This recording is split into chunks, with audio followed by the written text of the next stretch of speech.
신종 코로나 바이러스 진원지인 중국 우한에 머물던 우리 교민 300여 명이 오늘 새벽 6시쯤 전세기 편으로 우한 공항을 출발했습니다. 꼼꼼한 검역 절차로 출발이 2시간여 지연됐습니다. 오늘 오전 전세기 편으로 중국 우한에서 귀국하는 교민들은 만에 하나 모를 감염을 차단하기 위해서 단계별로 철저한 관리를 받고 있습니다. 우한공항에서 중국 당국의 출국 수속과 별도로 한국 검역관들의 자체 검역을 받은 뒤 기내에서도 고성능 마스크를 착용했습니다. 중국 우한에서 돌아오는 교민들은 오늘 오전 김포공항에 도착하면 별도 출구로 나온 뒤 다시 검역을 받습니다. 이상이 없다고 최종 확인되면 경찰버스 30여 대를 나눠 타고 충남 아산과 충북 진천의 임시 생활시설로 이동합니다. 우한에서 돌아오는 교민들의 임시 생활시설로 지정된 아산과 진천에서는 이에 반발하는 주민들을 행정안전부 장관과 도지사들이 만나 설득에 나섰지만 거센 항의가 이어졌습니다. 임시거처인 인재개발원에는 생활필수품이 반입되고 방역과 경계가 강화되고 있습니다. 국내에서 처음으로 신종 코로나 바이러스 2차 감염자가 발생했습니다. 세 번째 환자와 접촉한 50대 남성인데 중국 우한을 다녀온 30대 남성도 양성 판정을 받으면서 국내 확진 환자는 모두 6명으로 늘었습니다. 신종 코로나 바이러스 감염증에 따른 중국 내 사망자가 170명, 확진 환자는 7,800명으로 연일 크게 늘고 있습니다. 확진자가 없었던 티베트에서도 한 명이 발생해서 중국 31개 성과 시 모두에서 확진자가 나왔고 수도 베이징의 확진자도 111명으로 늘었습니다.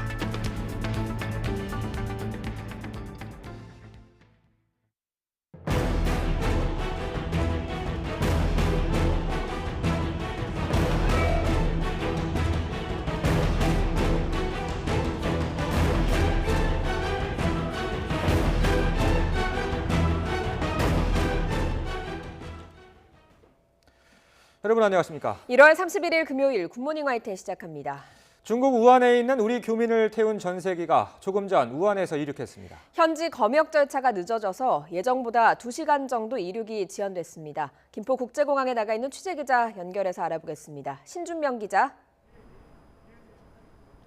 네, 김포국제공항에 나와 있습니다. 자, 이 전세기 출발이 현지에서 좀 지연이 됐는데 언제쯤 도착합니까? 네, 정부의 계획대로라면 오늘 오전 6시 30분쯤 이곳 김포국제공항에 전세기가 도착할 예정이었습니다. 하지만 출국 전 검역 과정이 지연되면서 우리 시간 6시 5분쯤 중국 우한 테나국제공항을 이륙했습니다. 전세기를 타고 귀국하는 교민은 367명입니다. 원래는 현지 시간으로 오늘 새벽 2시 45분, 우리 시각으로 새벽 3시 45분쯤 출발할 계획이었지만 2시간 정도 지연된 겁니다. 다만 갈 때보다는 비행 시간이 빨라져 김포국제공항에 착륙하는 시각은 8시 10분쯤이 될 것으로 보입니다. 현재 전세기 탑승을 기다리고 있는 현지 교민은 순차적으로 검사 후에 탑승하고 있다면서도 검역을 꼼꼼히 해서 출발 시각이 늦어졌다고 말했습니다. 당초 우리 정부는 어제와 오늘 각각 2편씩 전세기를 보내 현지 교민 700여 명을 태우고 올 예정이었습니다.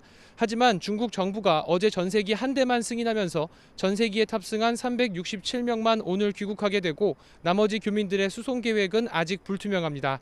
정부는 전세기 안에서 혹시 모를 감염을 막기 위해 앞뒤와 양옆을 모두 띄우고 앉도록 할 예정이었지만 비행편이 한 대로 줄면서 교민들은 간격 없이 붙어서 앉게 됐습니다. 또 승무원으로 추정되는 사람들은 전세기 안에서 온몸에 방역복을 입은 채로 교민들의 탑승을 도우면서 이륙을 준비했습니다. 지금 전세기 안에서는 승무원들이 교민들에게 최대한 자리에서 벗어나지 말고 화장실 이용도 자제해달라고 요청하고 있는 것으로 알려졌습니다. 우한에서 전세기 탑승 전에 검역을 받은 교민들은 이곳 김포공항에 도착해서도 정밀 검역을 또 한 번 받습니다. 만약 체온이 37.3도를 넘는 등 신종 코로나 바이러스 감염 의심 증상이 보이면 공항에서 우선 격리 조치됩니다. 검역을 통과한 교민들은 일반인들이 사용하는 입국장이 아니라 비즈니스 항공센터 쪽으로 나와 준비된 경찰버스 30여 대에 탑승할 예정입니다. 따라서 일반 공항 이용객들과 동선이 겹치지는 않습니다. 네, 교민들이 도착하게 되면 아산과 진천에 있는 격리시설로 이동을 하게 되는 거죠. 네, 교민들은 경찰버스를 타고 정부가 지정한 임시 생활시설로 이동해서 2주간 격리 생활을 하게 됩니다. 정부는 충남 아산 경찰 인재개발원과 충북 진천 국가공무원 인재개발원으로 교민들을 이송할 계획입니다. 오늘 도착한 교민들 가운데 100명은 진천 인재개발원에서 지내게 되고 나머지 교민들은 충남 경찰 인재개발원에서 생활하게 됩니다. 외출과 면회는 금지되고 식사도 도시락으로 하는 등 외부인과의 노출은 제한됩니다. 다만 외출을 해야 할 경우 미리 허가를 받고 마스크를 쓴 채 이동해야 합니다. 신종 코로나 바이러스는 감염 후 최대 14일 이내에 발병하는 만큼 2주간의 격리 생활 동안 특별한 증상이 없으면 보건교육을 받고 귀가하게 됩니다. 지금까지 김포공항에서 YTN 신준명입니다. 전세기를 타고 공포의 도시 우한을 떠나기 직전 우리 교민들은 마스크를 착용한 채 비교적 아픈 모습 없이 현지 공항에 도착했습니다. 한국에 갈 수 있다는 생각으로 힘든 시간을 버텨왔다면서 격리는 당연하고 통제에도 잘 따르겠다는 심경을 털어놨습니다. 우철이 기자입니다. 어둠이 내려앉은 중국 우한의 텐허 국제공항입니다. 당국의 엄격한 통제 속에 마스크를 쓴 채 짐꾸러미를 든 한국 교민들이 줄지어 들어옵니다. 공항 근처 이제 사람들 많은 지역을 몇 군데를 선정을 해가지고요. 이제 그쪽에서 이제 모여서 오신 분들이 대다수고요. 어린 아이부터 나이 지긋한 어르신에 이르기까지 대체로 차분한 가운데 몸 상태도 양호한 모습입니다. 건강 상태 확인과 출국 등에 필요한 여러 서류를 작성하면서 고국행 비행기 탑승을 기다립니다. 건강하게 가족 품에 안기겠다는 생각으로 전염병의 공포를 견뎌냈다고 교민들은 말합니다. 안심시켜드리고 그냥 저희 건강관리 계속하면서 그렇게 이제 한국으로 갈 수 있겠다는 생각만 하면서 버텼습니다. 격리시설 수용에 대한 생각도 털어놨습니다. 당연한 조치라면서 아무 이상 없다는 것이 확인돼야 다른 국민들은 물론 스스로의 마음도 놓인다는 겁니다. 저희가 안전하다는 걸 당당하게 보여드리고 그래야지 저희도 속도 편하고 격리시설의 운영을 한다는 게 차라리 잘 된 것 같습니다. 강하게 반발하는 격리시설 인근 주민들의 심경을 이해한다면서 자신들을 믿어달라는 말도 잊지 않았습니다. 정부 통제도 잘 따르고 2주 동안 주변 주민분들이 걱정하는 그런 일이 안 생기게끔 저희 건강관리도 최대한 할 거고 조금 믿어주셨으면 좋겠습니다. 우여곡절 끝에 고국당을 밟게 된 교민들은 이제 한시름 놓고 무사히 잠복기가 지나가길 바라고 있습니다. YTN 우철입니다. 중국 교민들의 임시 생활시설로 지정된 충남 아산과 충북 진천에선 이틀째 주민들의 반발이 이어졌습니다. 진영 행정안전부 장관과 도지사들이 직접 주민들을 만나서 설득 작업에 나섰지만 이 주민들의 반발은 수그러들지 않았습니다. 김동호 기자입니다. 진영 행정안전부 장관이 중국 교민들의 임시생활시설 지정을 반대하는 충남 아산시 주민들 앞에 섰습니다. 진 장관은 귀국을 희망한 교민 수가 많아지면서 가장 방이 많은 경찰 인재개발원이 임시생활시설로 선정됐다며 걱정을 끼쳐 죄송하다고 말했습니다. 불가피하게 우리가 가장 그래도 방이 많은 경찰 인재개발원을 정하게 됐고 주민 여러분께서 어떠한 경우도 걱정 안 끼칠 수 있도록 저희가 모든 수단을 다 쓰고 최선의 노력을 해서 걱정 안 끼쳐드리게 하겠습니다. 주민들의 이해와 협조를 구하는 데 양승조 충남도지사도 함께했습니다. 양 지사는 임시생활시설 지정이 천안으로 결정됐다가 아산으로 번복된 것이 아니라고 강조했습니다. 또 자신도 마을에서 가장 가까운 곳에서 생활하며 중앙정부 등과 함께 지역경제 위축에 대한 충분한 대책을 세우겠다고 약속했습니다. 여기에 오시는 분들은 무증상상이라도 무증상. 그래서 여러분께서 요청하신다면 저는 여기서 가장 가까운 동네에서 여러분과 함께 이분들이 떠날 때까지 생활할 수도 있어요. 하지만 주민들은 달걀 등을 던지며 강하게 항의했습니다. 잠깐 우리 어르신 잠깐 어르신 잘 말씀 들어보세요. 진 장관 방문을 앞두고는 일부 주민들이 차도에 누웠고 한 주민은 경찰을 태운 채 트랙터를 끌고 질주하다 제지당하기도 했습니다. 경찰은 12개 중대 800여 명을 투입해 만일의 사태에 대비했습니다. 진 장관은 이시종 충북지사, 송기섭 진천군수 등과 함께 충북 진천의 국가공무원 인재개발원도 찾아 주민들을 설득했습니다. 90여 분 동안 마라톤 설득 작업을 벌였지만 주민들과의 이견을 좁히지 못해 설득에는 실패했습니다. 비교적 순조롭게 대화가 이루어지는 도중 갑자기 간담회 장소에 들어온 한 주민의 고성이 있었지만 별다른 충돌은 없었습니다. 진천군 혁신도시 주민들은 장관 등으로부터 선정 이유와 근거에 대해 시원한 답변을 듣지 못하자 수용 결사 반대를 외치며 밤샘 농성을 이어가고 있습니다. 우한 교민이 머물게 될 아산과 진천의 인재개발원에는 생필품이 반입되고 있으며 방역과 경계도 강화되고 있습니다. YTN 김동호입니다. 국내에서도 처음으로 신종 코로나 바이러스 2차 감염자가 발생했습니다. 중국을 다녀오지 않았는데도 세 번째 확진자와 접촉해 감염된 50대 남성입니다. 또 우한을 다녀온 다른 30대 남성도 확진 판정을 받으면서 국내 확진 환자는 모두 6명으로 늘었습니다. 한영규 기자가 보도합니다. 국내에서 신종 코로나 바이러스에 감염된 확진 환자와 접촉한 사람이 다시 감염되는 2차 감염자가 발생했습니다. 이 사람은 지난 26일 감염이 확인된 세 번째 환자와 접촉한 56살 한국인 남성입니다. 2차 감염자는 보건소에서 증상을 확인하는 능동감시를 진행하던 중 검사 결과 양성이 확인됐습니다. 2차 감염자인 56살 남성은 서울대 병원에 격리 조치됐습니다. 또 한 명의 확진 환자가 나왔습니다. 또 다른 확진 환자는 32살 한국인 남성으로 업무차 중국 우한시를 방문했다 지난 24일 귀국했습니다. 이 확진자는 우한시 입국자 전수조사를 진행하던 중 검사 결과 양성이 확인됐습니다. 평소 천식으로 간헐적인 기침이 있고 발열은 없어 능동감시자로 분류해 관리하고 있었습니다. 다섯 번째 환자인 32살 남성은 서울의료원에 격리 조치됐습니다. 이로써 국내 신종 코로나 바이러스에 감염된 확진 환자는 모두 6명으로 늘어났습니다. 국내에서 확진 환자가 추가로 2명 발생하고 2차 감염자가 확인됨에 따라 정부의 방역 대책이 한층 강화돼야 할 것으로 보입니다. 특히 지역사회 감염 우려가 현실화된 만큼 추가적인 2차 감염자가 나오지 않도록 하는 대책 마련이 시급합니다. YTN 한윤규입니다.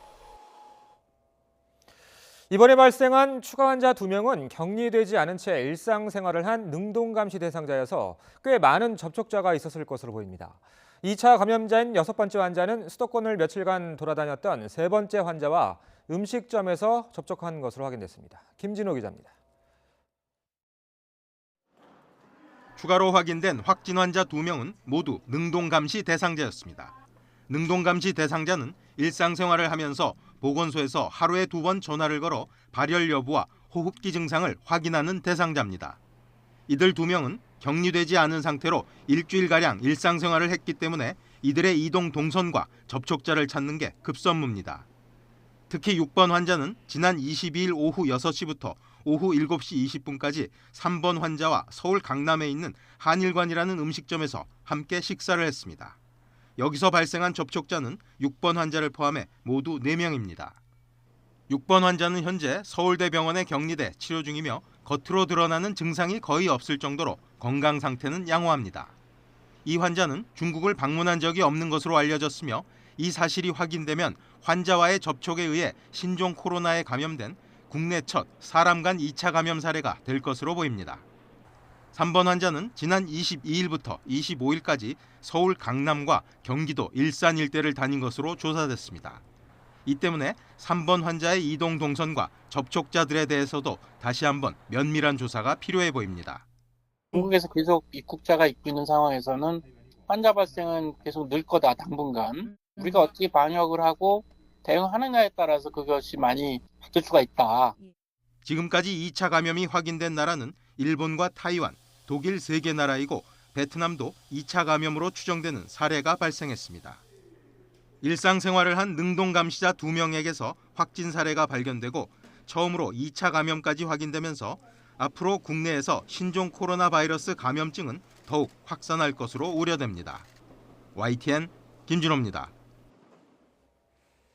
미국에서도 신종 코로나 바이러스 확진자의 남편이 감염되는 등 사람 간 전염 사례가 처음으로 확인됐습니다. 미국 정부는 대통령 직속의 범정부 태스크포스를 꾸리기로 했고 다음 달 초 미국민들을 데려올 전세기를 또 띄우기로 했습니다. 워싱턴에서 강태욱 특파원입니다. 지난 26일 애리조나주 5번째 확진자 이후 미국에서 6번째 감염 환자가 나왔습니다. 6번째 환자는 중국 우한으로 여행을 다녀온 뒤 확진된 시카고 환자의 남편입니다. 중국에 다녀오지 않고 감염된 미국 내 첫 사례입니다. 미국 질병통제예방센터는 이처럼 미국에서 신종 코로나가 사람 간에 전염된 사례가 처음 확인됐다고 밝혔습니다. Today, in conjunction with the Illinois Department of Public Health, CDC is announcing the first instance of person-to-person spread of the new coronavirus in the United States. 며칠 잠잠하던 미국 내에서도 이렇듯 확산 기미가 보이자 미국 정부도 적극적인 대응에 나섰습니다. 도널드 트럼프 대통령 직속으로 TF를 꾸려 가동에 들어갔습니다. 신종 코로나 바이러스의 확산을 막고 체계적 대응을 위한 차원입니다. 백악관은 트럼프 대통령이 직접 주재한 회의에서 신종 코로나에 대한 미국 정부 대응 총괄과 진행 상황에 대한 대통령 보고 등의 임무를 맡겼다고 전했습니다. 그러면서 미국민의 감염 위험은 여전히 낮아 보이지만 모든 관계기관이 지속해서 진행 상황을 점검하고 국민에게 알리기 위해 공격적으로 일하고 있다고 강조했습니다. TF는 보건복지부 장관이 이끌게 되며 현안 전문가와 정부 부처 관계자, 전염병 전문가 등 모두 12명으로 구성됐습니다. 이런 가운데 미국 국무부는 다음 달 초 진원지인 중국 우한에서 미국민들을 대피시키기 위해 추가로 전세기를 투입할 예정이라고 밝혔습니다. 우한에는 미국인들이 1000여 명 정도 거주하고 있는 것으로 파악되고 있습니다. 워싱턴에서 YTN 강태욱입니다. 오늘 출근길도 추위 없이 온화합니다. 오늘 아침은 어제보다 기온이 더 높습니다. 현재 서울 기온이 영상 2.3도로 예년 기온을 9도나 웃돌고 있습니다. 한낮에는 기온이 영상 7도까지 오르면서 한겨울답지 않게 포근하겠습니다. 현재 전국적으로 구름 많은 모습입니다. 오늘 아침까지 호남 서해안에 그리고 낮까지 전북 지역에 5mm 미만의 비가 조금 내리겠고요. 경기 동부와 충청, 영남 내륙에도 빗방울이 떨어지거나 눈이 날리는 곳이 있겠습니다. 현재 기온은 서울이 2.3도, 대전 2.6도, 광주 3.5도, 부산 2.5도로 큰 추위 없습니다. 낮 동안 기온이 10도 안팎까지 오르며 포근하겠습니다. 낮 기온 서울 7도, 대전과 광주 8도, 부산은 11도로 예년 수준을 3에서 5도가량 웃돌겠습니다. 이번 주말에는 다시 미세먼지에 주의하셔야겠습니다. 내일 오후부터 중국발 스모그가 유입되면서 전국의 미세먼지 농도가 나쁨 수준까지 오르겠습니다. 마스크 꼭 착용하시기 바랍니다. 하늘 표정은 대체로 맑겠지만 서울 아침 기온이 영하 3도로 일주일 만에 기온이 영하권으로 떨어지겠습니다. 이후 기온은 점차 내림세를 보이면서 다음 주 중반에는 서울 아침 기온이 영하 8도까지 뚝 떨어지겠습니다. 그동안 날씨가 워낙 포근했던 탓에 추위를 더 느낄 수 있으니까요. 건강관리 잘 해주셔야겠습니다. 지금까지 상암동 야외 스튜디오에서 YTN 권혜인입니다. 청와대 하명 수사와 선거 개입 의혹과 관련해 임종석 전 대통령 비서실장이 11시간 동안 검찰 조사를 받고 어젯밤 귀가했습니다. 임 전 실장은 모든 질문에 성실히 답변했다면서 제기된 의혹은 사실이 아니라고 부인했습니다. 홍수호 기자가 보도합니다. 검찰 조사를 마친 임종석 전 대통령 비서실장이 담담한 표정으로 서울중앙지검 현관을 빠져나옵니다. 오전 10시 반부터 시작된 조사는 11시간이 지난 밤 9시 반쯤 마무리됐습니다. 모든 질문에 성실하게 설명을 드렸습니다. 대체로 언론에 보도된 내용을 반복적으로 확인하는 과정이었고요. 검찰은 임 전 실장이 지난 2018년 지방선거를 앞두고 송철호 울산시장 당선을 위해 공약 설계를 돕고 당내 후보 단일화 과정에도 개입했다고 의심하고 있습니다. 송병기 전 울산 경제부시장 업무수첩에는 문 대통령이 송 시장에게 출마 요청을 했고 이를 임 전 실장에 전달했다고 기록된 것으로 알려졌습니다. 또 임동호 전 더불어민주당 최고위원은 임 전 실장과 한병도 전 정무수석 등이 함께한 자리에서 오사카 총영사직에 대해 이야기를 나눴다고 밝혔습니다. 임 전 실장은 이런 의혹을 묻는 기자들의 질문에 그런 사실이 없다고 잘라 답했습니다. 경선 출마 포기하게 한 그런 것에 대해서도 설명해 주시죠. 뭐 그런 사실이 없기 때문에 분명하게 설명을 잘 했습니다. 앞서 피의자 신분으로 포토라인에 선 임 전 실장은 검찰의 이번 수사가 검찰권 남용이라고 강하게 비판했습니다. 검찰 스스로 울산에서 1년 8개월이나 덮어뒀던 사건을 서울중앙지검으로 이첩할 때 이미 분명한 목적을 가지고 기획되었다고 저는 확신합니다. 지난 29일 검찰은 청와대 하명 수사와 선거 개입 사건과 관련해 송철호 시장 등 13명을 공직선거법 위반 혐의로 기소하며 수사는 일단락된 상태입니다. 검찰은 임종석 전 실장과 이광철 청와대 민정비서관에 대해선 추가 소환할지 검토한 뒤 총선 이후 기소 여부를 결정할 방침입니다. YTN 홍서욱입니다. 청와대 선거 개입 의혹과 관련해 송철호 울산시장 등 13명이 이미 재판에 넘겨졌지만 아직 수사가 완전히 끝난 건 아닙니다. 검찰은 조사가 마무리되지 않은 피의자들에 대해선 총선이 끝난 후 기소 여부를 결정할 방침인데 또 한 차례 갈등이 예상됩니다. 전준영 기자가 취재했습니다. 지난해 11월 하명수사 의혹 사건을 울산지검에서 서울중앙지검으로 넘긴 지 2달 만에 검찰이 송철호 울산시장 등 13명을 재판에 넘겼습니다. 총선이 다가올수록 정치권 수사에 대한 오해가 커질 걸 우려해 지금까지 조사한 내용을 토대로 서둘러 1차 수사를 마무리한 겁니다. 나머지 수사 대상자는 총선이 끝난 후 기소 여부 등을 결정할 방침인데 무게감 있는 인물들이 적지 않습니다. 우선 김기현 전 울산시장 관련 첩보를 경찰에 넘긴 이른바 하명수사 의혹과 관련해 청와대 민정수석실 관계자들이 추가로 기소될 가능성이 있습니다. 최근 검찰 조사를 받은 이광철 민정비서관과 당시 민정수석이던 조국 전 법무부 장관 등이 대상으로 거론됩니다. 임종석 전 비서실장과 함께 송철호 캠프와 접촉한 정황이 있는 이진석 당시 사회정책비서관 등도 수사 대상입니다. 당내 경선을 앞두고 송 시장 경쟁 후보들에게 경선 포기를 종용했다는 의혹과 관련해서도 검찰은 추가 조사가 불가피하다고 보고 있습니다. 자유한국당은 임종석 전 비서실장과 한병도 전 정무수석, 노무현 전 대통령의 최측근 3인방으로 꼽히던 이호철 전 민정수석 등을 관련 혐의로 고발했습니다. 청와대가 강하게 반발해왔지만 검찰 수사는 향후 다른 전현직 청와대 참모들로 확대될 수도 있습니다. 앞서 검찰이 최강욱 청와대 비서관을 기소하자 날치기라며 강하게 반발했던 추미애 법무부 장관은 이번 선거 개입 관련 기소에 대해선 별다른 입장을 내놓지 않고 있습니다. 하지만 검찰이 선거 개입 의혹에 대해 추가 기소에 나설 경우 법무부와 또 한 번 충돌할 가능성도 커 총선 이후까지 갈등의 불씨는 계속 이어질 것으로 보입니다. YTN 전주정입니다. 대규모 원금 손실을 낳은 해외금리 연계 파생결합 펀드 DLF 사태와 관련해 우리은행과 하나은행 경영진에게 중징계가 내려졌습니다. 징계가 확정되면 두 은행 경영진은 연임은 물론이고 앞으로 3년에서 5년 동안 금융권 취업도 제한됩니다. 최하영 기자가 보도합니다. 치매 환자에게까지 상품을 판매하며 대규모 원금 손실을 부른 해외 금리 연계 파생결합 펀드 DLF 사태. 지난달 금융분쟁조정위원회는 처음으로 은행 본점 차원의 책임을 물어 80%라는 역대 최고 배상 비율을 결정했습니다. 그간의 불안전 판매 분쟁 조정의 경우에는 영업점 직원의 위반 행위를 기준으로 배상 비율을 결정해 왔습니다. 이번 그 DLF의 경우에는 본점 차원의 심각한 내부 통제 부실이 있었고 분쟁 조정 뒤 제재 절차에 착수한 금감원은 세 차례 심의 끝에 손태승 우리금융회장과 하명주 하나금융 부회장에게 중징계인 문책 경고를, 지성규 하나은행장에게는 경징계를 내렸습니다.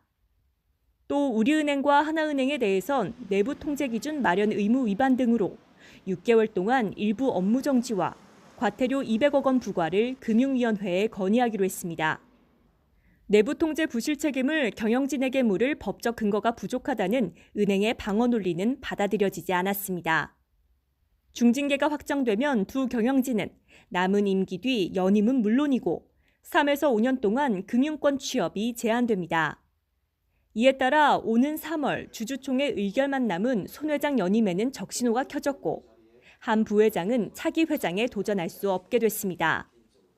경영진에 대한 제재심 결과는 윤석헌 금감원장의 결재로 확정됩니다. 다만 이번 사안은 개인과 기관 제재가 얽혀 있어 금융위원회 정례회의 의결이 끝날 때까지 제재 통보가 미뤄질 수도 있습니다. 따라서 우리금융의 3월 주총 이전에 징계가 확정되지 않는다면 손 회장의 연임이 가능할 것이란 관측도 나옵니다.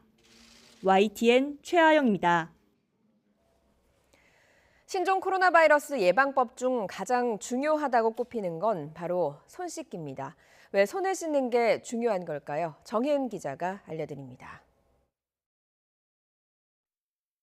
신종 코로나 바이러스는 비말 감염, 즉 기침으로 침이 튀면서 바이러스가 전파됩니다. 마스크는 바이러스 감염자의 침이 튀는 걸 막는 효과가 가장 큽니다. 기침에 의한 튀어나온 침이 다른 사람의 눈이나 입에 들어가 바이러스가 퍼질 확률은 희박합니다. 눈에 띄지 않지만 더 위험한 전파원은 바로 손입니다. 감염자가 회사나 공공장소에서 기침하면 바이러스가 들어있는 침이 주변 물건에 묻습니다. 감염자가 주변 물건을 만지다가 침을 손에 묻힌 채 문고리를 만지면 바이러스가 묻습니다. 이런 바이러스는 상당 기간 생존할 수 있기 때문에 문고리를 잡는 사람은 손에 바이러스를 묻힌 채 다니게 됩니다. 눈을 비비거나 손가락을 입에 넣으면 바이러스에 감염되게 됩니다. 애취를 해가지고 주위 자체의 표면을 다 오염시키는 그게 1번이고요. 그 표면을 손으로 계속 만지게 되잖아요. 굉장히 무의식 가운데 사람을 보다 보면요. 그 손이 있잖아요. 코로 가고 입으로 가고 눈으로 가거든요. 결국 손 씻기만 자주 해도 예상치 못했던 바이러스 감염을 막을 수 있다는 얘기입니다. YTN 정혜윤입니다. 신종 코로나 바이러스 같은 감염병에서는 접촉자를 잘 파악하고 관리하는 게 중요합니다. 보건당국은 초분 단위로 휴대전화 위치 정보나 CCTV, 카드 결제 정보까지 추적하면서 접촉자들을 가려내고 있습니다. 최소라 기자입니다. 신종 코로나 바이러스 감염증 세 번째와 네 번째 확진자의 이동 경로입니다. 세 번째 확진자는 서울 강남구와 서초구, 일산을 오가며 성형외과와 식당 등을 활보했고 네 번째 확진자는 귀국 후 경기도 평택시의 의원과 약국을 방문했습니다. 어떻게 이들이 움직인 흔적을 알아낼까? 보건당국은 우선 확진자 진술을 토대로 동선을 파악한 뒤 이동통신사의 기지국 정보로 검증합니다. 휴대전화가 5초에서 10초마다 가까운 기지국과 교신하는데 이 기록으로 시간대별 위치를 파악하는 겁니다. 스마트폰 위성 항법 시스템 GPS와 달리 모든 휴대전화를 대상으로 파악할 수 있고 기지국이 촘촘한 수도권이나 실내에 있으면 정확도는 더 올라갑니다. 오차는 1-200m 이 정도 된다라고 하는데요. 기지국 근처에서 너무 많이 떨어지면 전파가 안 잡히고 그런 한계점은 있다. 다음으로 분석하는 건 도심 곳곳에 있는 CCTV입니다.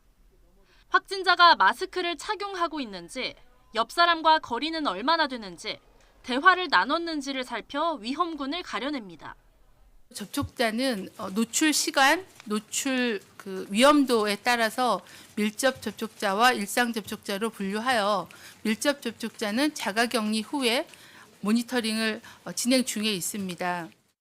2003년 사스와 2015년 메르스에 이어 신종 코로나 바이러스까지 바이러스가 진화할수록 이를 막는 방역 대책도 최첨단 기술을 이용해 발전하고 있습니다. YTN 사이언스 최소라입니다. 신종 코로나 바이러스 진원지인 중국 우한에 머물던 우리 교민 300여 명이 오늘 새벽 6시쯤 전세기편으로 우한공항을 출발했습니다.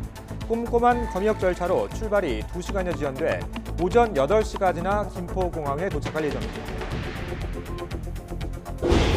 우한에서 돌아오는 교민들이 오전 김포공항에 도착하면 별도의 출구로 나온 뒤 다시 검역을 받습니다. 이상이 없다고 최종 확인되면 경찰버스 30여 대를 나눠 타고 충남 아산과 충북 진천의 임시생활시설로 이동하게 됩니다.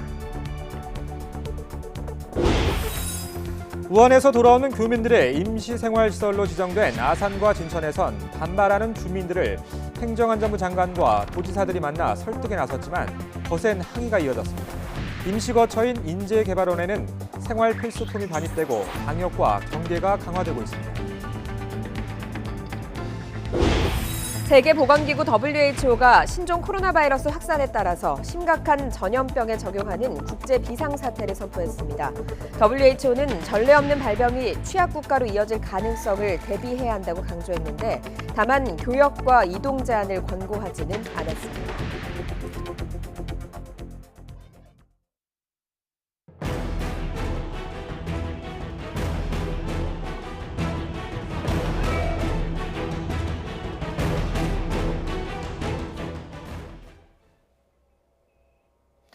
중국 우한에 있는 우리 교민 367명을 태운 전세기가 오늘 아침 우한을 떠났습니다. 현지에서 검역 절차가 늦어져서 예정보다 2시간 정도 이륙이 지연됐는데요. 김포국제공항에 나가 있는 취재기자 연결합니다. 신준명 기자.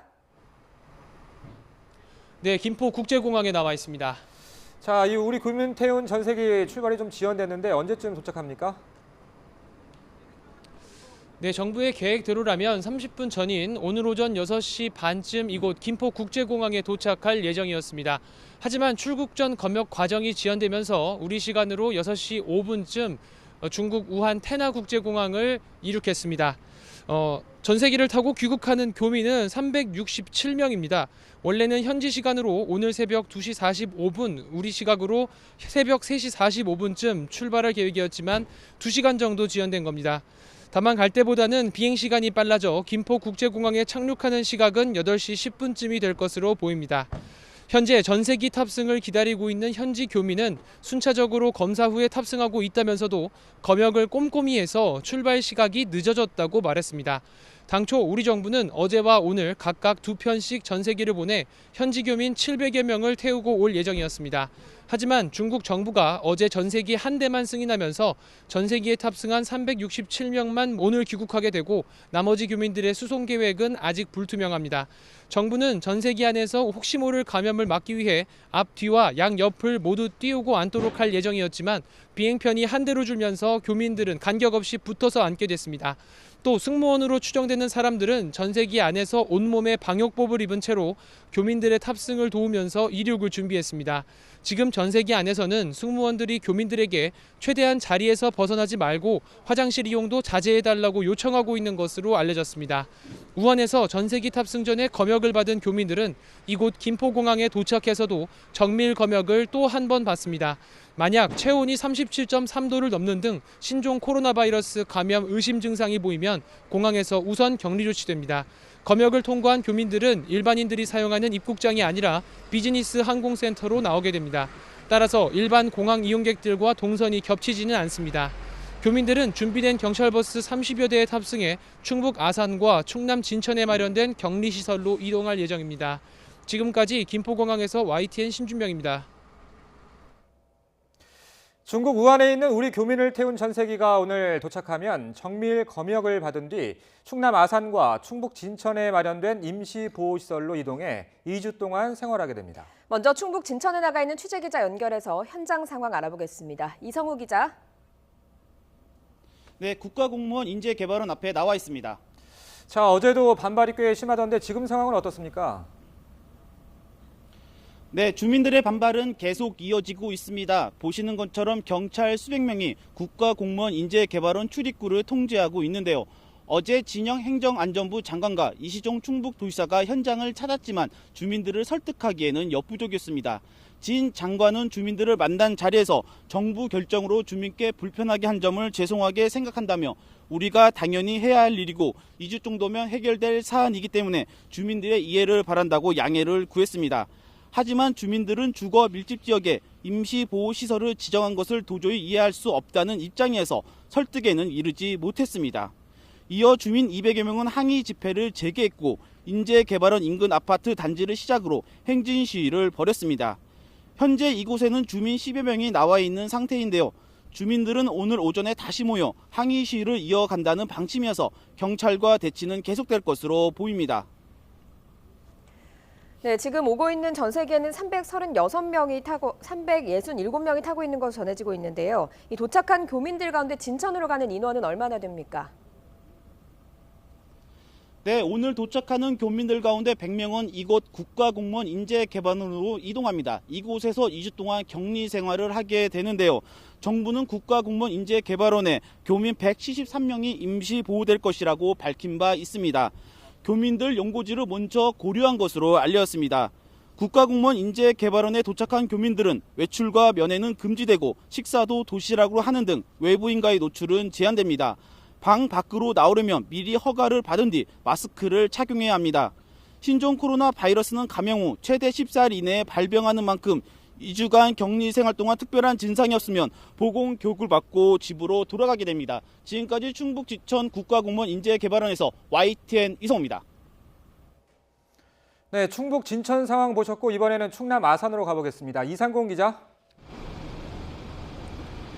네, 충남 아산 경찰 인재개발원 앞에 나와 있습니다. 네, 아산 주민들의 반발도 거세게 이어졌었는데요. 지금 현재 상황은 어떻습니까? 네, 이곳은 아직 비교적 차분한 분위기입니다. 주민들이 계속 거세게 항의했지만은 밤사이 대부분 집으로 돌아간 상태입니다. 하지만 날이 밝는 대로 주민들이 다시 모일 예정이어서 긴장감이 높아지고 있습니다. 경찰 인재개발원으로 들어가는 진입로는 경찰이 확보한 상태입니다. 도로 주변으로는 경찰 버스가 차벽을 설치했고 경찰 인력 800여 명이 투입돼 주민들의 돌발 상황에 대비하고 있습니다. 주민들은 어제도 반대 집회를 이어가면서 거세게 반발했습니다. 진영 행정안전부 장관이 주민들을 만났지만 큰 성과는 거두지 못했습니다. 진 장관이 주민들을 걱정하지 않도록 최선의 노력을 다하겠다고 밝히고 시설 지정 이유를 설명했지만 일부 주민은 달걀을 던지며 반발했습니다. 진 장관 방문을 앞두고는 일부 주민들이 차도에 누워 항의했지만 다행히 부상자는 발생하지 않았습니다. 주민의 이해와 협조를 구하는데 양승조 충남도지사도 함께했는데요. 양 지사는 임시 생활시설 지정이 천안으로 결정됐다가 아산으로 번복된 것이 아니라고 강조했습니다. 또 자신도 마을에서 가장 가까운 곳에서 생활하며 중앙정부 등과 함께 지역경제 위축에 대한 충분한 대책을 세우겠다고 말했습니다. 이런 가운데 SNS에서는 위아 아산, 그러니까 우리는 아산이다라는 SNS 운동이 시작돼 눈길을 끌고 있습니다. 아산에 거주하는 사람을 중심으로 우한에서 오는 교민들에게 보내는 메시지를 적어 글을 남긴 건데요. 우한 교민도 자랑스러운 대한민국 국민이고 아산에서 편히 쉬었다 가라는 등의 메시지로 교민들에게 힘을 보태고 있습니다. 자, 이번에 격리시설로 지정된 아산 경찰 인재개발원 어떤 곳입니까? 네, 이곳은 정부가 발표한 교민 수용시설 중 1순위에 꼽힌 곳입니다. 이곳에는 600개 넘는 생활관이 있습니다. 어제 진영 행안부 장관은 귀국을 희망하는 교민 수가 많아지면서 방이 가장 많은 곳을 정하게 됐다고 말했습니다.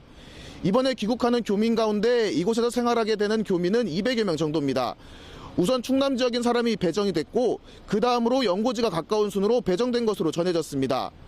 경찰 인재개발원 출입구에는 소독시설이 설치됐으며 내부에서는 교민 수용을 위한 준비를 마친 것으로 알려졌습니다.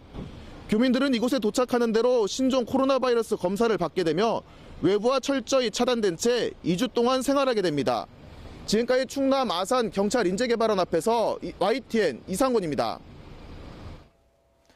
네, 그럼 전문가와 함께 자세한 내용 짚어보겠습니다. 설대우 중앙대 약학대학 교수 나오셨습니다. 안녕하세요. 예, 안녕하세요.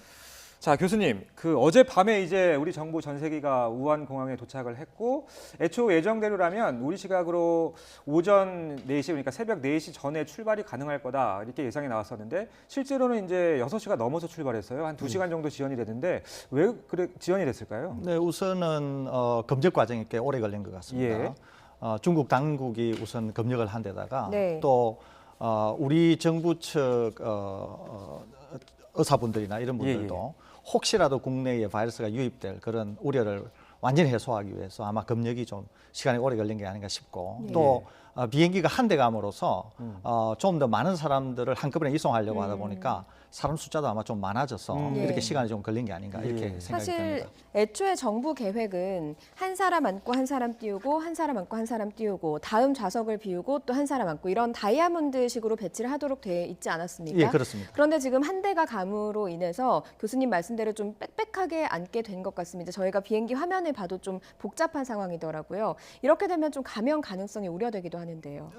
원래 계획보다는 우려 가능성이 좀 높죠. 예. 그런데 이제 첫째 하나는 완전히 무증상 감염자만 탑승을 합니다. 그러니까 겉으로 보기에는 전혀 감염자가 아니라는 점에 우리가 주목할 필요가 있고요.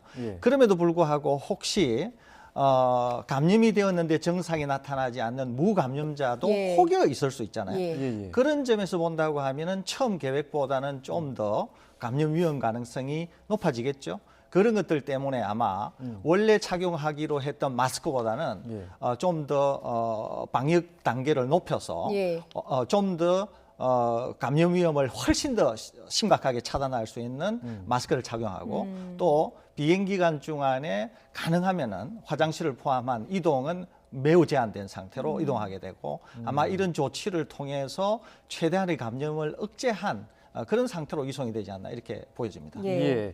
지금 그 우한 공항에서 좀 전에 우리 교민들이 대기하던 그림이 나왔는데, 자, 그 항공기 안에서는 N95 마스크를 쓴다고 하는데 이게 어느 정도나 좀 효과가 있는 마스크인가요? N95는 의료진들이 사용하는 완전 전문 마스크입니다. 그러니까 일반적인 우리 통상의 분들이 사용하는 마스크는 KF94 또는 KF80 같은 건데요.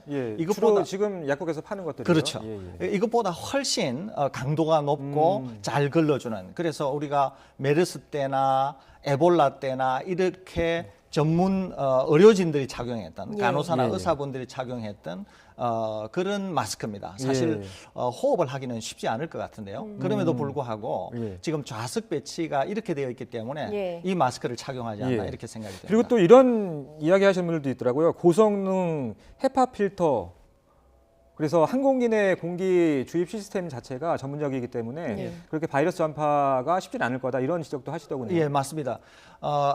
비행기가 날아가는 고도가 한 10,000m 이상 되거든요. 10,000m 이상 되면은 공기가 희박해서 그 상태로서는 호흡을 할 수가 없어요. 공기가 너무 희박해서. 그렇기 때문에 비행기 내에 공급되는 공기는 그 고도에서 자연적으로 들어오는 공기가 아니라 공기를 압축해서 밀도를 높인 다음에 공급을 하게 됩니다. 이때 공기를 압축해서 제공을 할 때 첫째는 공기를 한 200도씨 정도 되는 열로 가열을 해서 멸균을 합니다, 우선은. 그런 다음에 두 번째는 헤파 필터라고 하는 매우 고성능의 필터를 통해서 공기를 공급을 하게 되거든요. 압력을 높인 상태에서 공급을 하게 되는 거죠. 그래서 밀도를 높여서 숨을 원활히 쉴 수 있도록. 세 번째는 공기의 흐름이 이와 같이 강제로 순환을 시키다 보니까 공기의 흐름이 불규칙하지 않고 규칙한 방향으로 흐르게 되어 있습니다. 그래서 비행기 내에서의 감염은 마치 우리가 생각할 때 비행기 내에는 공기가 흐르지 않고 갇혀 있다고 생각하는데 그게 아니라 공기를 강제 순환시키면서 또 방금 말씀드린 대로 멸균을 하고 필터를 통하고 또 공기의 방향이 어느 정도 정해져 있기 때문에 비행기에서의 감염은 마스크나 그 이외의 여러 가지 조치를 생각한다고 하면 상당히 제한적일 수 있다 이렇게 볼 수 있습니다. 그 비행기 내에서 감염이 가능성이 낮은 이유에 대해서 한 3가지 정도를 정리를 해서 보여주셨는데요. 저희가 지금 김포공항 그림을 좀 보고 싶습니다. 곧 우한 교민들이 도착을 하게 될 것 같은데요. 한번 화면으로 보겠습니다.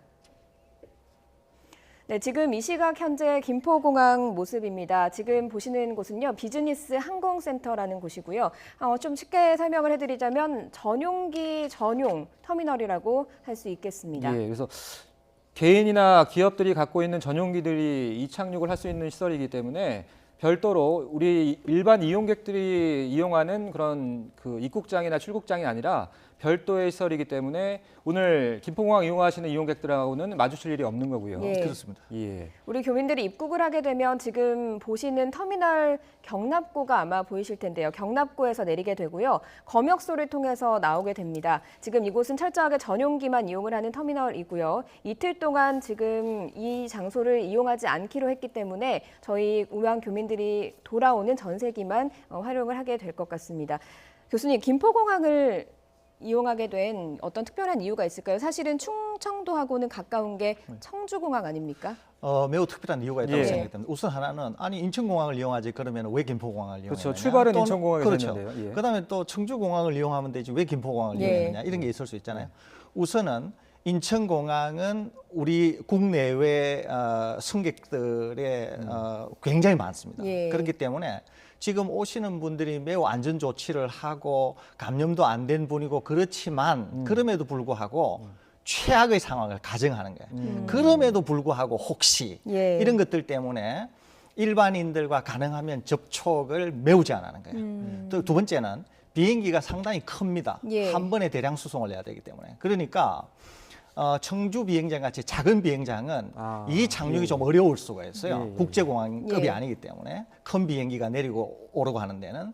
그래서 아마도 찾다 보니까 인천공항이 아니면 그러면 어디냐. 그러면은 이제 김포공항이나 부산에 있는 김해공항이나 그런 예. 것들이잖아요. 그래서 아마 김포공항이 되었고 김포공항에서도 또 출입구를 따로 해서 완전히 격리된 상태로 이송의 용의점 이런 걸 찾다 보니까 아마 김포공항이 되지 않았나 예. 이렇게 생각이 예. 듭니다. 지금 뭐 이 격리시설 지역 주민들 반대가 심한 상황이고 마찬가지로 또 오늘 뭐 김포공항 이용하시는 분들 걱정하시는 분들 있을 것 같은데 걱정하실 필요 없는 거죠? 걱정하실 필요 없는 거죠. 왜냐하면은 예. 기본적으로 이 바이러스는 비말을 통해서 밀접 접촉을 경유해서 감염이 되는 것이거든요. 예. 그러니까 단지 공항을 같이 썼다 또는 아주 짧은 시간에 서로 스쳐 지나갔다 이런 예. 식으로는 예. 전파가 되지 않습니다. 그리고 또 오늘은 스쳐 지나갈 일도 없는 없는 거잖아요. 거죠. 완전히 별도의, 다른 예, 공간을 독립된 쓰기 시설이기 때문에. 예. 예, 그리고 아마 그렇게 공간을 쓰고 나면은 즉시 아마 소독을 하게 될 겁니다. 그래서 혹시라도 있을 염려를 다 제거할 거기 때문에 예.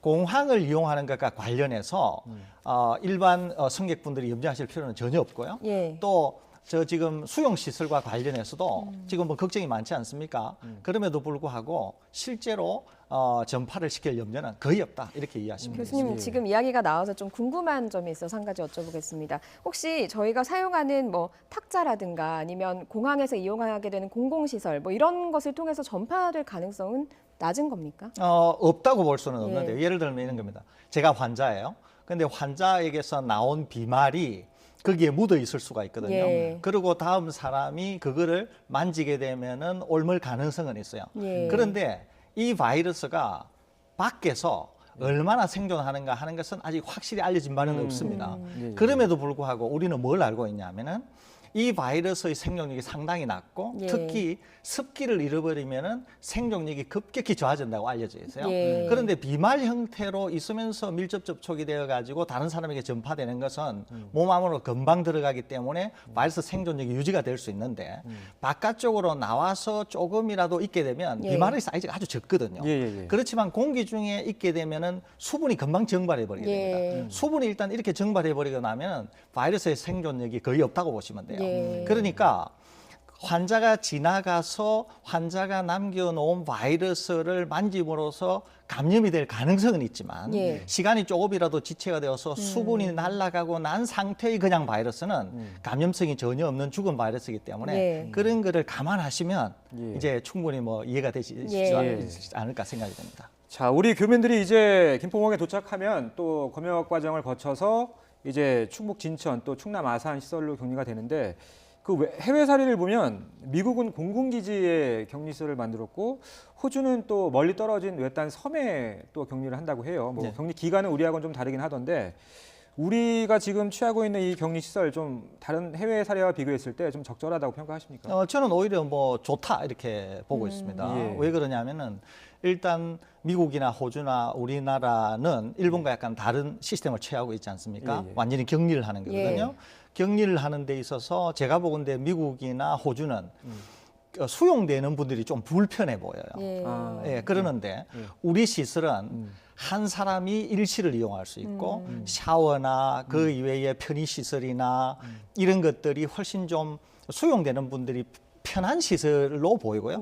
그럼에도 불구하고 수용시설 내에서 서로 간의 접촉은 매우 제한할 수 있는. 그래서 식당을 이용하기보다는 도시락을 제공하고 그다음에 일체의 면회는 못하게 하는 등 그 안에서조차도 혹시나 감염된 사람으로 인해서 전파되는 것을 막고 또 의료진이 상주하면서 조금이라도 실제 탑승할 때는 중국 우한에서 올 때는 무증상자였지만은 그래서 감염이 되지 않았다고 판단은 되지만 그럼에도 불구하고 감염이 된 상태로 증상만 보이지 않는 사람도 있을 수 있기 때문에 수용시설에 있을 때도 계속 의료진이 상주하면서 하루에 2번 열 체크하고 모니터링하고 하면서 조금이라도 의심 증상이 생기면 즉시 격리 조치하고 병원으로 이송하는 이런 시스템이 되어 있기 때문에 우리는 호주같이 완전 섬이면은 환자가 발생하더라도 병원으로 이송하기 좀 어렵지 않습니까? 물론 헬기를 이용하면 되긴 하지만 그런 점에서 본다고 하면은 우리 시설이 여러 가지 면에서 잘 갖춰졌다 이렇게 평가가 됩니다. 격리시설 안에서 감염되는 경우를 막기 위해서 교수님 말씀대로 여러 가지 조치를 하고 있는 것 같습니다. 그런데 지금 잠복기가 이제 최대 14일이라고 보고 2주 정도 격리를 하지 않습니까? 교수님 보시기에는 이게 적당한 기간이라고 보시는지요? 상당히 충분한 기간이다 이렇게 판단이 됩니다. 보통 이제 잠복기가 얼마냐 하는 것은 환자 수가 적을 때는 알 수가 없어요. 그런데 이제 환자 수가 아주 많은 중국에서 쭉 연구 통계도 내어보고 해보니까 환자들이 한 5.2일 정도 감염되고 나서 5.2일 정도 될 때 많은 사람들이 증상을 발현하더라는 거예요. 그러니까 최대 한 일주일 정도 되면 대부분의 환자들이 증상을 나타내는 것 같아요. 근데 이제 사람에 따라서 면역 시스템이 강하다거나 이런 사람들은 좀 더 잠복기가 길어질 수가 있거든요. 그렇다고 하더라도 최대 14일이라는 거죠. 그러니까 우리 수용시설에서 최대 14일 정도 있으면은 혹시라도 감염이 되어 오신 분들이 증상 발현을 하면서 격리를 할 수 있는 충분한 시간을 제공할 뿐만 아니라 또 어떤 분들은 14일보다 좀 긴 환자도 있지 않느냐 이렇게 말씀하시는 분들도 일부 있거든요. 그럼에도 불구하고 14일 정도 되면 심지어는 한 20일 정도에 발현하는 할 뿐이라고 하더라도 14일 정도 되면은 열이 난다거나 기침을 한다거나 하는 증상은 보일 수 있기 때문에 14일 정도면 충분해 보이고 14일 정도 동안에 발현을 하지 않으면 이제 교육이라든지 뭐 그런 걸 통해서 충분히 향후에 가족을 만나더라도 또 어떤 조치 사항이 전달된 상태로 나갈 수 있기 때문에 그런 점에 본다면 14일은 충분한 기간이다 이렇게 판단이 됩니다. 자, 그런데요, 교수님, 이 우한에서 오신 우리 교민들 관리하는 것도 중요하겠지만 지금 어제 2차 감염자가 나온 거잖아요. 그렇습니다. 그러니까 중국에 간 적이 없는데도 감염이 됐다라는 건 뭐 2차 감염이라고 단정 지을 수 있는 거죠? 단정 지을 수 있죠. 2차 감염이 생긴 겁니다. 그러니까 이제 3번 확진 환자, 3번 확진 환자의 동선 중에서 밀접 접촉을 했던 몇 분, 한 3분 정도 된다고 지금 알려져 있는데 그 중에 한 분이 6번 환자로 확진이 된 거죠, 완전히. 그래서 2차 감염이 우리나라에서도 최초 사례로 일단 보고된 예다 이렇게 보겠습니다. 2차 감염 사실 저희가 좀 우려했던 부분은 아닙니까? 근데 2차 감염이 확인이 됐고 그렇다면 2차 감염자를 통해서 전파가 되는 3차 감염이나 4차 감염 이런 우려까지 있는 겁니까? 없다고는 볼 수 없는데 중국하고는 완전히 사정이 다릅니다. 제가 보건대 중국은 이미 2차, 3차, 뭐 4차, 5차까지 아마 생겼을 것 같아요. 바이러스 농도도 굉장히 높고 기본적으로 환자 수도 많고 아직까지 역학조사가 안 되거나 역학조사 바깥쪽에 있는 분들도 많이 있기 때문에 중국에서는 이미 그런 일이 일어났을 것으로 보여요. 우리나라에서 3차, 4차가 되려고 하면 전제 조건이 있습니다. 그것은 뭐냐면 역학조사 밖에 있거나 통제 밖에 있어야 돼요. 그런데 지금 그렇지가 않지 않습니까? 그죠? 예를 들면 3차 환자가 생긴다. 그러면은 2차 환자가 전염을 시켜야 3차 환자가 될 거예요. 그런데 2차 환자가 능동감시, 그러니까 격리감시는 아니지만 능동감시에 있었고 2차 감염자가 확진이 될 때 굉장히 중증이 아니었어요. 그러니까 환자가 단지 약간 열이 나고 단지 증상이 있는 것 같아서 능동 감시자니까 하루에 2번 이제 보건소에서 연락이 올 거 아닙니까? 그죠? 그러니까 나 좀 이상하다 이렇게 얘기가 됐겠죠. 그래서 아마 검사를 해보니까 확진자가 된 거거든요. 그러니까 이미 이 2차 환자가 3차 감염자를 만들기에는 이미 바이러스가 굉장히 적은 상태에서 환자로 확진이 되었고 또 이 2차 환자마저도 능동 감시라고 하는 이 통제 시스템 내에 있었기 때문에 3차, 4차를 만드는 것은 굉장히 어려워 보이고 그런 점에서 지역사회의 감염은 완전히 배제할 수는 없지만은 상당히 그것을 논하기는 이르다 이렇게 평가할 수 있습니다.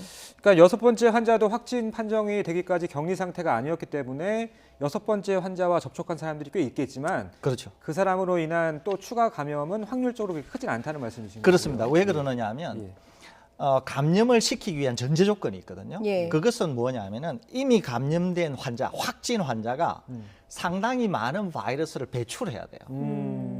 그런데 이제 무증상 감염자도 지금 있는 것 같다. 이게 지금 WHO나 중국 당국이 얘기하고 있는 거잖아요. 그러면 무증상 감염자는 뭐냐? 그러면은 잠복기거나 아니면은 감염이 되었는데 감염 사실을 본인이 확실히 못 느끼고 있는 이런 거를 무증상 감염자라고 볼 수 있거든요. 그러면 무증상 감염자가 몸에 바이러스가 없느냐? 있어요. 있다고요.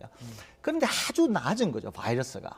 바이러스 아주 낮습니다. 그러면 아주 낮은 바이러스, 무증상 감염이라고 하는 거는 아주 낮은 바이러스가 환자로부터 나오는데도 옆 사람에게 감염을 시켰다는 거예요. 그러면은 바이러스가 옆 사람을 감염을 시키는데 문제는 이 옆 사람인 거예요. 이 사람이 아니라. 그렇죠.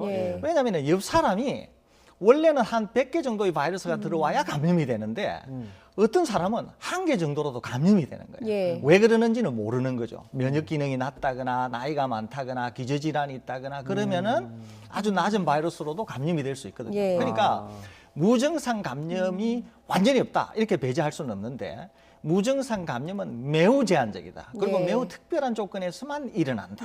그런 점을 감안한다고 하면 3번 확진자가 6번 확진자를 만든 2차 감염을 만든 것은 사실이지만 6번 확진자가 확진이 되어서 격리 조치가 될 때 이미 상당히 낮은 바이러스를 배출하는 상태의 격리 조치가 되었기 때문에 6번 환자를 통해서 대규모 감염이 일어나기는 좀 어려운 거 아닌가 이런 판단을 합니다. 어쨌든 지금 그 바이러스를 받는 환자의 상태도 중요하다 이런 그렇습니다. 얘기를 해주셨는데 사실 그 5번 확진자 같은 경우에는 사실 천식 같은 질환, 기저질환이 있었다고 합니다. 이런 경우에 좀 더 심각해지는 겁니까? 매우 주의를 기울여야죠. 우선은 기저질환이 있으면 특히 이분은 지금 폐질환을 앓고 있잖아요. 폐질환을 앓고 있으니까 폐가 상당히 상태가 안 좋은 상황이에요. 그러면은 폐에 지금 이 폐렴을 일으키는 바이러스가 들어가게 되면 좀 더 적은 바이러스로 감염을 일으킬 수가 있어요. 두 번째는 일단 감염이 되고 나면 정상적인 사람들보다 훨씬 병증이 빨리 진행이 될 수가 있습니다. 또 병증이 빨리 진행이 되면서 상태가 악화됨과 동시에 많은 바이러스가 만들어져서 배출이 될 가능성이 많거든요. 그러니까 지금 이 환자인 경우에 5번 환자인 경우에는 전수조사를 하지 않았으면은 본인은 이렇게 생각했어요. 나 배가 안 좋고 원래 안 좋으니까 나 중국 갔다 왔더라도 그냥 내 기저질환 때문에 이랬을 수가 있다고 판단할 수 있었을 거예요. 그런데 전수조사를 하는 과정 중에 확진이 됐거든요.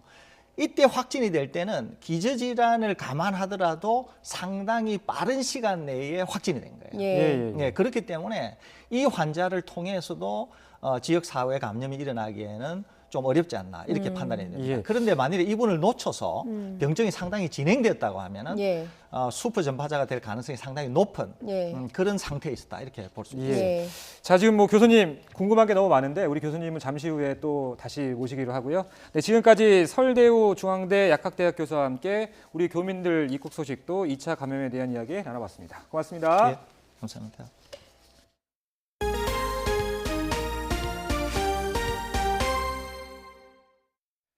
네, 사태가 악화되자 각국이 자국민 송환에 분주합니다. 일본 정부가 중국 우한에 2번째로 보낸 전세기가 자국민 210명을 태우고 귀국했습니다. 일본 국내 감염자가 10명을 넘은 가운데 무증상 감염자도 확인되는 등 상황이 더 심각해지자 아베 내각은 범정부 대책본부를 설치했습니다.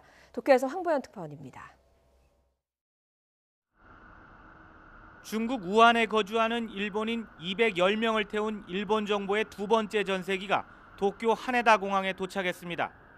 첫 전세기가 하루 전 206명을 태우고 귀국한 것까지 합치면 총 416명이 우한에서 빠져나온 겁니다. 기내 검사에서 발열과 기침 증세를 보인 일부는 국가 지정 감염증 전문병원으로 이송됐고 나머지는 대형 국립종합병원으로 옮겨졌습니다. 일본 정부는 우한에 남아있는 300여 명의 자국민을 위해 전세기를 한두 차례 더 보낼 방침입니다.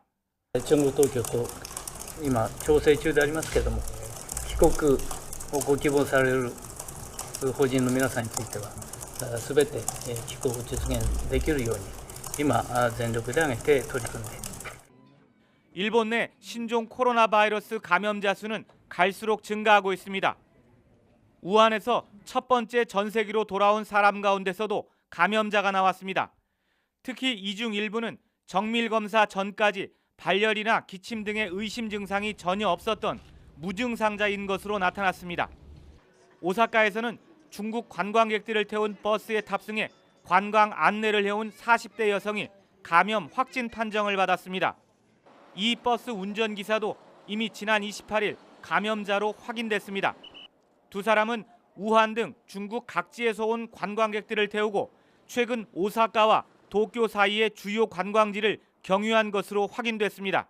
ご本人が医療機関を受診された際に武漢市からの旅行者との接触歴が申告があったということで 일본 국내 감염자 수가 10명을 넘어선 가운데 일본 정부는 아베 총리를 본부장으로 하고 모든 강요가 참여하는 신종 코로나 확산 방지 대책본부를 설치했습니다. 도쿄에서 YTN 황보현입니다. 네, 한파 한 번 없이 결국 1월이 끝이 납니다. 1월의 마지막 날인 오늘도 포근한 날씨가 예상되는데요. 현재 2도를 보이는 서울의 기온, 한낮에는 7도까지 오르겠습니다. 또 오늘 오후까지 호남 지방에는 비가 조금 내리겠습니다. 주말인 내일은 기온이 조금 내려갑니다. 내일과 모레 서울 아침 기온이 영하 3도로 일주일 만에 영하권으로 내려가겠고요. 낮 동안에는 중국발 스모그가 유입되면서 전국의 고농도 미세먼지가 짙게 나타나겠습니다. 호흡기 관리에 주의하셔야겠습니다. 오늘 전국에 구름이 많이 지나겠고요. 충남과 호남은 오전 한때 공기가 탁해질 수 있겠습니다. 낮 기온 평년 수준을 3도에서 5도가량 웃돌겠습니다. 서울의 낮 기온이 7도, 강릉이 8도, 안동 8도, 대구와 울산 9도가 예상됩니다.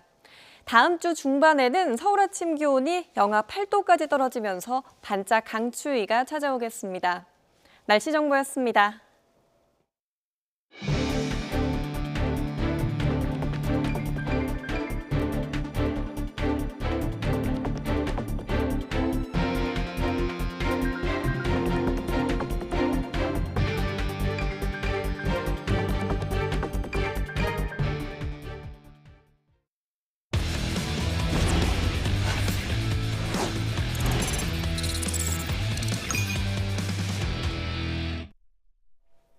올 시즌 LPGA 투어는 한국 선수들이 수확할 승수만큼이나 관심을 끄는 게 또 하나 있습니다.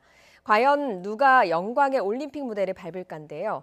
대부분의 선수가 아직 본격적인 시즌에 돌입하진 않았지만 선수들의 시계는 벌써 올림픽 출전을 위한 포인트 쌓기에 맞춰져 있습니다. 김상익 기자입니다.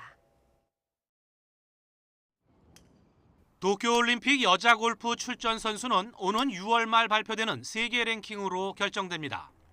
국가별로 세계 랭킹 기준 상위 2명의 선수가 출전할 수 있지만 만약에 랭킹 15위 안에 들었다면 국가별로 4명까지 출전권이 부여됩니다. 여유 있게 3주 뒤에야 시즌을 시작할 예정인 세계 1위 고진영의 올림픽 출전은 거의 확정적입니다. 7개월째 세계 1위를 지키고 있는 고진영은 2위 박성현과의 포인트 차를 2.59점 차로 크게 벌리고 있어 비교적 여유가 있습니다. 제 골프를 조금 더 이렇게 완성도를 높여가는 과정이라고 생각하고 그 골프의 완성도가 높아지면 자연스럽게 따라오는 부분들이 많다고 생각해요. 고진영을 제외하면 본선 티켓 전쟁에서 누구도 안심할 수 없습니다. 실제로 2위 박성현과 18위 유소연의 포인트 차는 1위와 2위의 포인트 차 정도밖에 되지 않는 상황. 현재 순위대로라면 고진영, 박성현과 함께 세계 6위 김세영과 8위 이정은이 도쿄올림픽 출전권을 손에 넣을 수 있습니다. 하지만 6월 말까지 랭킹 포인트가 큰 메이저 대회 3개를 포함해 18개 대회가 치러질 예정이어서 지금의 순위는 언제라도 요동칠 수 있습니다. 특히 티켓을 사정권에 둔 세계 12위 김효주와 리우올림픽 금메달리스트인 세계 16위 박인비의 추격전이 볼만할 전망입니다. 기회가 올지 안 올지 그거는 정확하게는 모르겠지만 어쨌든 최고의 선수들이 도쿄올림픽에 출전을 할 것이고 그게 만약 그 주인공이 될 수 있다면 너무나 영광스러울 거고. 이 밖에 20위 안에 이름을 올린 유소연과 양희영도 몇 번의 상위권 성적을 낼 경우 대역전도 가능해 올림픽 무대를 향한 1차 집안 싸움은 주인공이 가려지는 6월 말까지 예측 불허의 대혼전이 예상됩니다. YTN 김사익입니다. 도쿄올림픽에서 유독 주목받는 종목이 또 있습니다. 국내 도입 이후 96년 만에 처음으로 올림픽 무대를 밟는 남자 럭비인데요. 올림픽 진출의 감동을 본선 무대에서도 이어가겠다는 각오입니다. 양시찬 기자입니다. 후반전 박완용의 극적인 동점에 가야 돼요! 대한민국! 박완용 이 골레오를 향해서 결국에는 대한민국 연장전 장용응의 거짓말 같은 역전 트라이. 일본과 함께 아시아 최강으로 군림하는 홍콩을 꺾고 96년 만에 처음으로 올림픽 본선에 진출한 감동은 아직도 선수들의 심장을 크게 뛰게 합니다. 장용응의 주아이로 이제 대한민국은 2020 도쿄올림픽으로 향합니다. 서로의 다 취향이나 아니면 이제 그 선수가 어떤 움직임을 가질 수 있는지 그런 거에 대해서 빨리 판단을 할 수 있기 때문에 더 빨리 이렇게 뭉칠 수가 있고 그다음에 득점까지 갈 수 있는 그런 상황을 또 잘 만들어주는 것 같습니다. 본선 진출을 확정한 지 2달. 진천 국가대표 선수촌은 럭비 선수들의 기합 소리가 하늘을 찌를 듯합니다.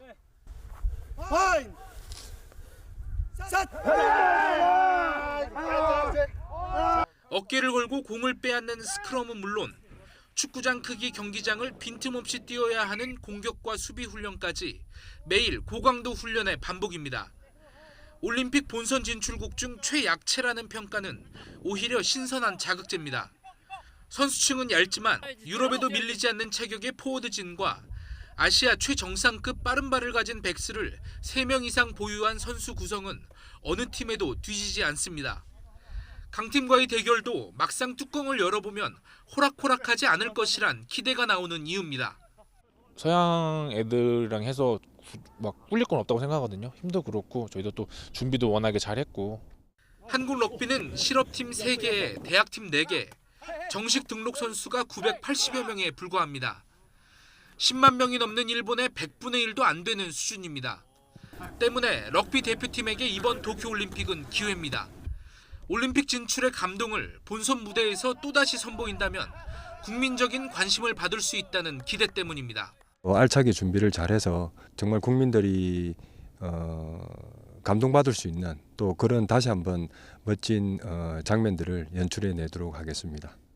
본선 1승을 뛰어넘겠다는 럭비 대표팀의 목표가 고된 훈련과 함께 연글고 있습니다. 2020 도쿄올림픽 화이팅! 화이팅! 화이팅! YTN 양시창입니다.